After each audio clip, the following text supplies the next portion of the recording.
Hello, Booktube, and welcome back to a very, very sweaty day today in the UK.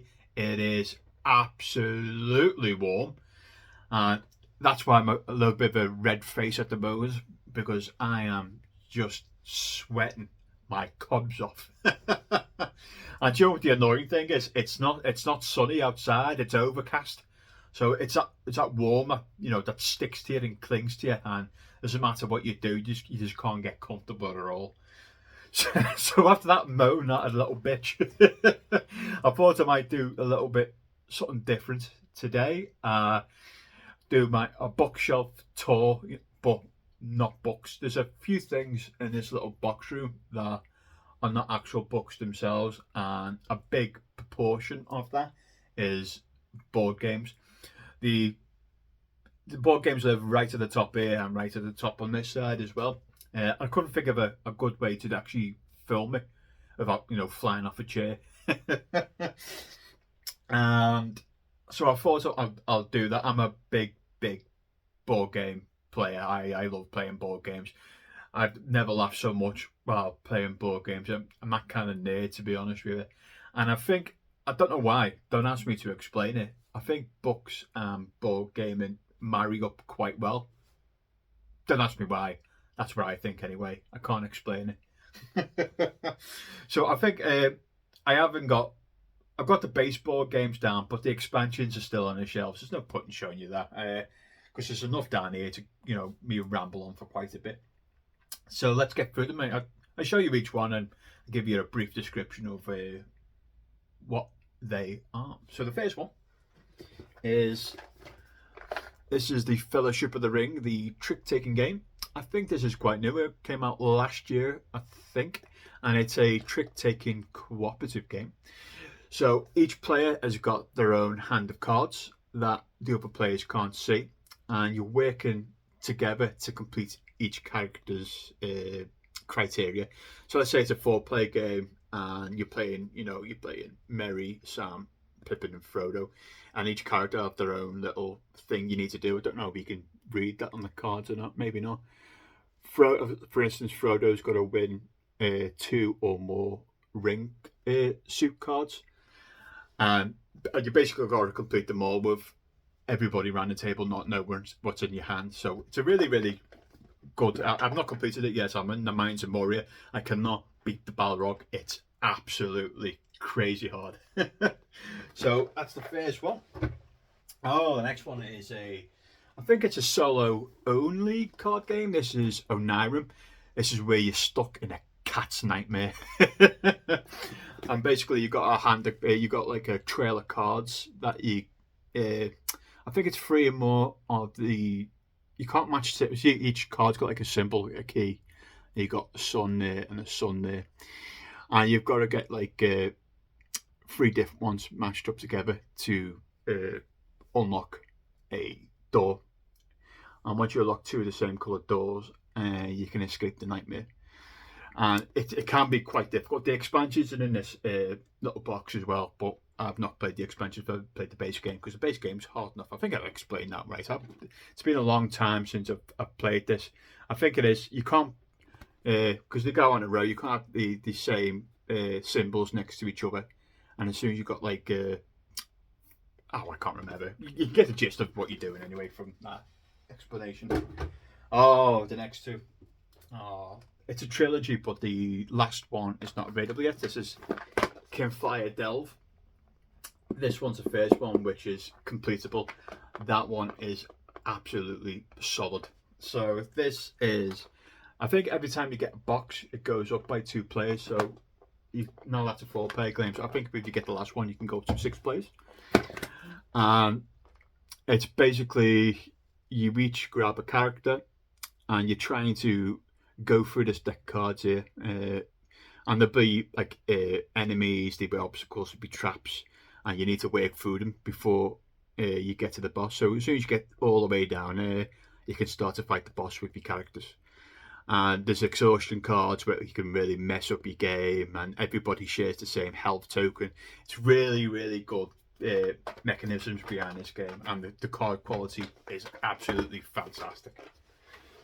Okay. Oh, the next one's a very famous one. This is the one where I just put it down, for the people who don't really board game. This is probably what everybody's sick of hearing. Pandemic. This is a cooperative game where you're trying to stop 4 viruses from getting out of control across the globe. And you're all different. Like, one could be a scientist, one can be what are they? A quarantine specialist, and you're all working together to stop a, a pandemic. And really good, to be honest with you. This has won tons of awards, you can see, and it's won that for a reason, because it's good. The next block on all solo gaming. Oh! This is Final Girl. Final Girl, you're a final girl in a horror movie, and you're trying to beat the bad guys. This is season 1. So you basically got the murderer in the woods, which is the closest to me. Then you got the poltergeist, like a shaman, circus fright, and then you got Freddy Krueger at the end. You haven't got the IPs, but that's the kind of same flavour of what they are. This, you can have a right good laugh at playing this. It's not serious. It's really, really, really, really fun. And it can be quite difficult because you go, oh, do you know what? I finally did it. I finally killed the killer.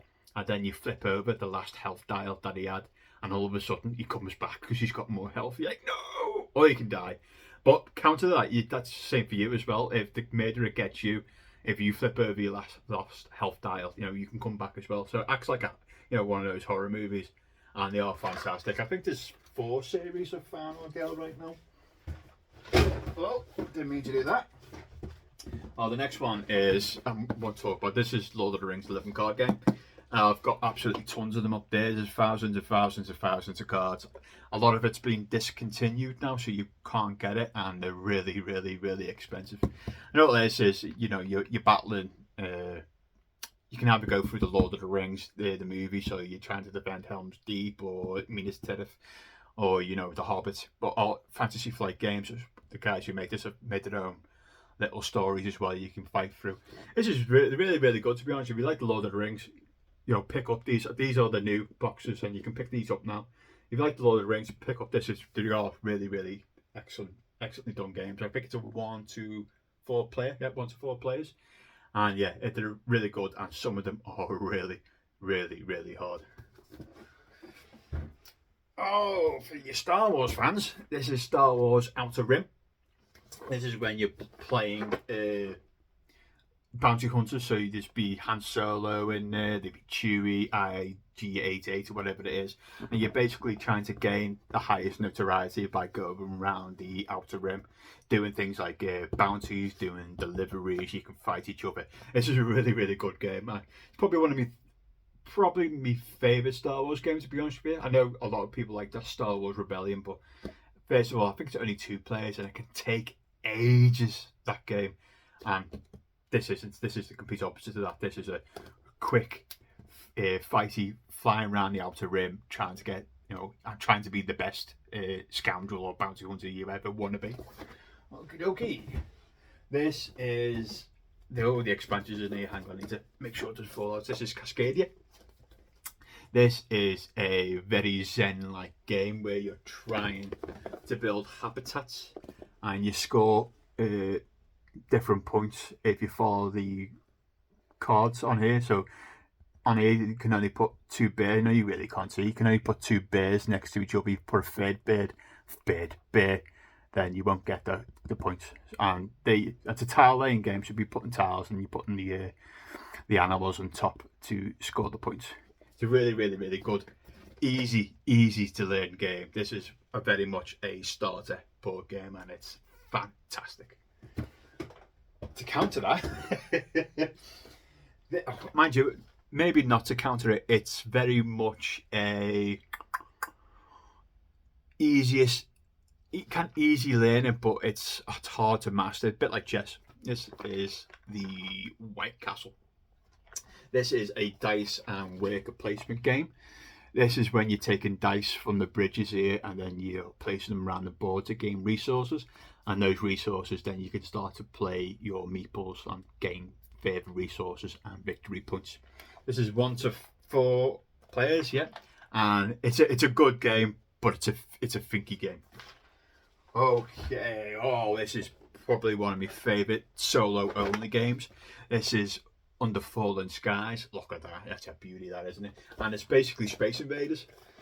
And there's campaigns in it, so it's not only the solo experience. So this is the mothership, and it's going down the board, and there's little fighters here trying to destroy DC, and you're down here in your base placing dice to combat the mothership and the fighters. This is fantastic. It's got its own campaign as well here you can fight through. It's fantastic little game. Okay, 1, 2, 3, 4, 6 left. Oh, this has got loads of expansions in it. Oh yeah, famous one. This is Wingspan. You basically got your boards here. I think it's only a 1 to 4 player. Yeah, you got your boards here, and you're placing down cards, bird cards, and whatever you bird you're playing, you can score points. The size of the wings and whatnot, and you gain points from egg laying. There's also objectives you pull from the start, and you could say like score 3 extra points for every bird over 40 centimeters in wingspan or something like that. And this is again another Zen type of a game. It's very, very easy to pick up, relaxing, and the card quality is fantastic. And it's just a bird placing game. That's all, and that's the feeder. That's your resources over there, and it's a really, really good chilled out game, Wingspan. And this is probably my most complicated. Maybe not. It is complicated though. This is Darwin's Journey. This is a heavy Euro worker placement game. Look at the size of that, and you're just putting your meeples around the board. Like, there's loads and loads of places to put meeples to gain resources and points, and you're trying to get up the evolutionary track here and to gain notoriety as a scientist, basically. And you're traveling around the islands. It's a really, really complicated but good game. This is very much, if you're a board gamer kind of a person, it's just definitely not where you want to start. Viticulture, the Essential Edition. This is another Euro game. This is where you're growing your own wine. This is more accessible than Darwin's Journey. You're placing your meeples around the place, whether you want to be planting grapes, whether you want to be building structures or gaining, things to do, like the summer cards. You need to fill X and Y out to gain victory points. And I think it's the first to 25 wins the game. It's a 1 to 6 player, and it's a really good. I mean, some people are like, growing wine, this doesn't sound exciting. Maybe not, but it's still an excellent game. Okay, my most newest board game. This is SETI. Look at that cover, it's great, isn't it? This is the search of extraterrestrial intelligence. You're basically corporations trying to communicate with aliens. Look at that. This is another heavy Euro. So basically, this is a solar system. You'd be launching probes out to space, and they're your planets and the moons. They're your alien people, and that's your player board. And you're basically trying to be the first to. I can't remember how many points there is at the top of my head, or rounds. But you basically contact them aliens, and the person who does it the best wins. This next one is probably this is a good laugh. This is good we've got loads of the expansions in it. Good introduction game. This is Heat Pedal to the Metal, and it's a dead easy, dead easy. My mum can pick up and play this. This is a racing game, and it's very unbelievable. This is so easy to pick up. I mean, most of your actions you can do already described on the board, and you're basically racing around and whatever board you're playing. I mean, this is the introduction board, but I think that's America, is it? Yeah, USA. But there's France, there's Britain, there's Mexico. There's loads of different countries which make that board harder. I mean, the curves, going around the corners. You've got to do that really, really well, or you will spiral out of control quite quickly. But this is an excellent game. Very much big laughs in this game. And the last one, 15 minutes. I'm all right. This is probably my favourite board game, but it is a bear to teach because there's a lot going on. And the reason that it's heavy, the reason why it's my favourite game is because I'm a big fan of aliens, and this is Nemesis. Now, they couldn't get the Alien IP, so they called it Nemesis. But look at that! How did they get rid? How did they get away with that? That literally looks like the Xenomorph from Alien. They haven't got the IP, but it looks exactly like it. This is a fantastic game. And you're basically waking up. This is a starship, and you're waking up, and all the rooms are not yet explored. And you're basically working out all together how you're going to get home or how you're going to win, basically. And there can be traitors in here, so everybody gets 2 objectives at the start, and then you bin one and keep your 1 objective, but nobody knows what you're trying to do. So you can stab other players in the back. I mean, you can run up to the bridge and then lock all the doors and lock people in to fight aliens by themselves. It's really, really good. Or you could work together to go home, you know. But if you make too much noise, which you will do, you've got to draw a token out of the bag, a random token, and it could be just a little one of them things, or it could be the queen dishes, which can absolutely just tear you to bits. So it can literally, this board game can be 20 minutes. If you pull a queen out straight away, everyone's going to die, you know. Or it could go on for free, 4 hours long. But still, this is a excellent game. Sweat is pouring on me. And I hope you enjoyed that. And that's it. I might do another what's on my shelves that are not books. But I'll see you soon. Thank you, Booktube.